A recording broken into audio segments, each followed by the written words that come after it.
centrale nucléaire. Mmh. Alors, Ben Gurion ne voulait pas y aller. Bon, déjà, au départ, Ben Gurion ne voulait pas y aller. Et puis, la France leur a proposé de construire une centrale nucléaire. Mmh. Alors là, tout de suite, il a changé d'avis. Mmh. Voilà un détail de l'histoire. Oui, d'accord. Et à la suite de ça, à la suite de l'échec de la campagne de Suez, qu'est-ce qui s'est passé à votre avis? Ben après, Non, mais la France a changé de politique. 56, c'est le canal de Suez. Et 57, c'est quoi? Mais la centrale nucléaire a été construite. D'accord, non mais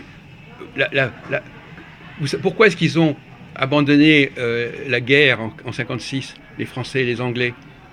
Parce qu'il y avait l'ultimatum Voilà. des Américains et des Russes. Et des Russes, voilà. Ah oui. Et donc ça les a dégoûtés. Ah oui. Et après, qu'est-ce qu'ils ont fait?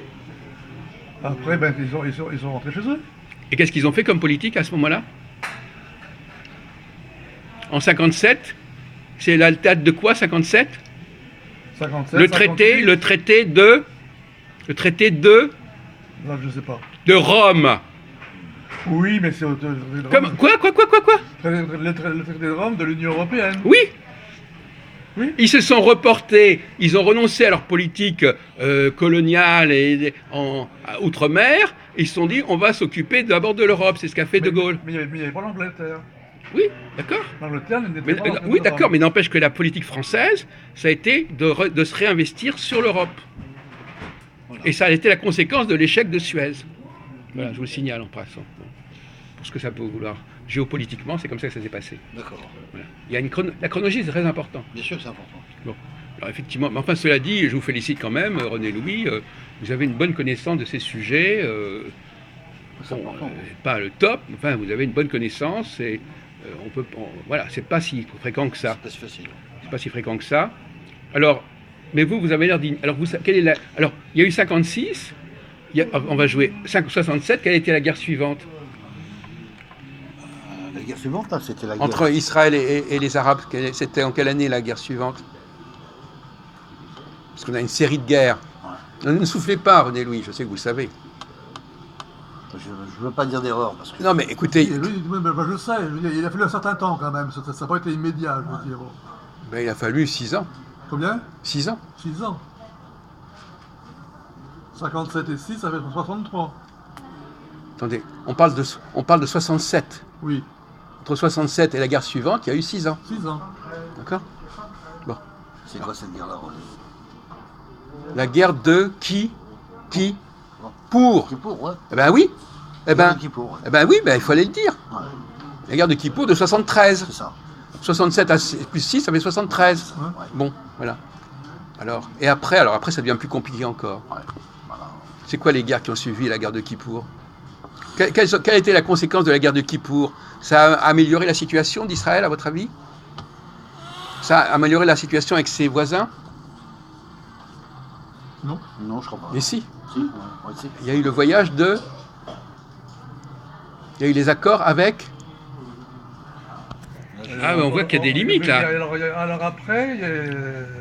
Quels ont été les lendemains de la guerre de Kippour, René Louis? C'est-à-dire... Excusez-moi, on parle... Bon, c'est pas vraiment... mais c'est quand même intéressant pour les... C'est que Nasser est resté au pouvoir... Attendez, on parle de 73. Oui. Nasser n'était plus au pouvoir en 73. Qui était le nouveau Raïs en 73? Ah, la guerre de Kippour a été faite par Sadat. Oui. Pourquoi vous me parlez de Nasser? Oui, non, c'est... Ah bon, ben d'accord. Et donc... Confusion. Bon, un mauvais point, là, je suis désolé. Bon. Et alors, qu'est-ce qui s'est passé, Sadat? Qu'est-ce qu'il a fait au lendemain de la guerre de Kippour, de Kippour? Donc Sadat, il est allé voir Begin Oui. à Jérusalem. Oui, et qu'est-ce qu'ils ont conclu? Non, à Tel Aviv. Bien sûr. Non, à Jérusalem. Il est allé à la Knesset, au Parlement. Le Parlement, et c'était à Jérusalem. Bien sûr, ça, Ah bon? Ah ben oui, toujours. Déjà Oui, depuis toujours. Depuis toujours. Ah oui. Oui. Alors qu'est-ce qu'il y a à Tel Aviv, c'est le gouvernement alors? Non, le gouvernement, il est à Jérusalem. Vous avez cru que... Non, il a toujours été à Jérusalem, le gouvernement. Et le problème, c'est les ambassades européennes. Mais le gouvernement, il est à Jérusalem. Depuis la guerre précédente.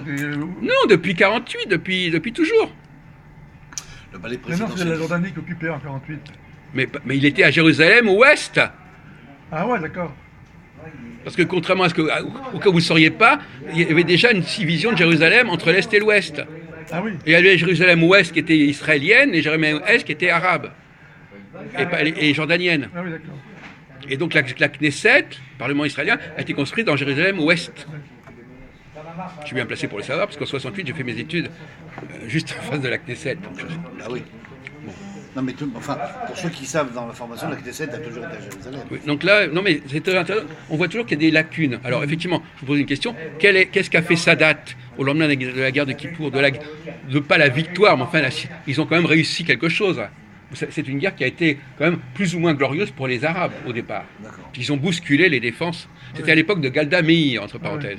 Comme par hasard, un Premier ministre féminin, en passant.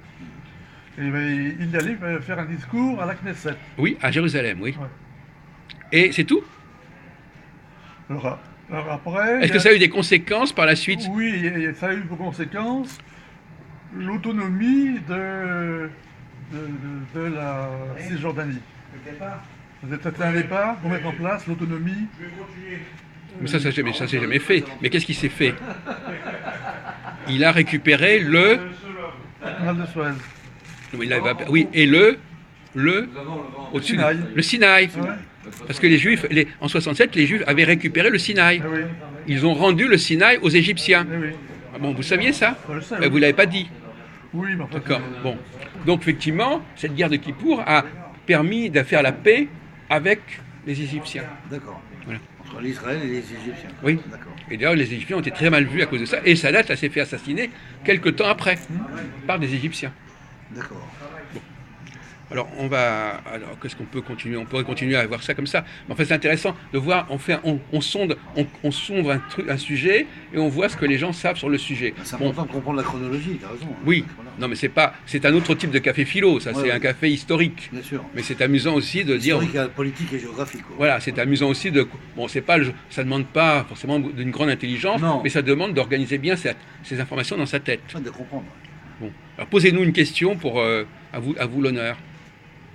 Posez-nous une question sur le conflit israélo-arabe pour tester nos connaissances. c'est un conflit éternel. Moi, je veux dire.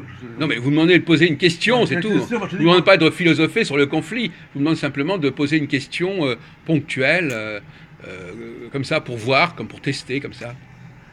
Non, moi, je vois les questions à poser. Je veux Eh dire- bien, par exemple, en quelle année a été assassiné Yitzhak Rabin, par exemple? Vous savez ça, vous? Moi, je le sais. Si tu veux- 1996. Pardon. Pas mal. Non, Comment il a été assassiné parce que, alors là, Par un extrémiste juif. parce que c'est des vieilles histoires, je veux dire, qui remontent déjà à l'occupation anglaise. Bon. Ah oui, d'accord. C'est-à-dire, dès l'occupation anglaise, il y avait des conflits entre l'extrême droite, Bon, d'accord. entre la Ghana, l'Irgun et la Ghana. Ouais, bravo. C'est un règlement de compte Peut-être. entre Oui. l'Irgun et la Ghana. Oui, ça c'est un peu l'histoire secrète. Non, mais comme je dis, c'est un peu anecdotique, je veux dire. Oui, parce que oui, d'accord. politiquement, c'est autre chose. Mm. Non, mais je veux dire, on peut y voir un règlement de compte. Quel était le président américain à l'époque des accords entre Rabin et Arafat? Parce qu'ils se sont mis d'accord aux États-Unis, en fait. Il y a eu des accords. C'était qui le président américain qui a présidé à ces accords? C'est fait à Oslo aussi, non? Oui, attendez, oui, mais... J'ai peur de me tromper entre Ronald Reagan et. Ah, Bon, d'accord. c'est sans importance, ça s'est fait à Oslo, je veux dire. Bush. Non, Non, il m'a posé la question pour le Alors, il faut fait- faire l'histoire des présidents aux États-Unis, Moi, qui était avant Reagan et après Reagan, enfin, je sais pas. Je veux Bah dire. oui. Je sais pas, il y avait Nixon. Non, mais avant, vous oubliez quelqu'un dont la femme est connue, d'ailleurs. Il y avait Ah Clinton. bah, JFK. Non, il y avait Clinton. Clinton. Clinton. Donc c'était Clinton. Donc Clinton. juste- donc c'est sous La Clinton. famille Clinton. Voilà. C'est ça. Sous Clinton. George Clinton, les démocrates. C'est lui qui a fait le rapprochement. Mm. Bon, peu importe. Avec Yitzhak D'accord. Rabin, Bon, on va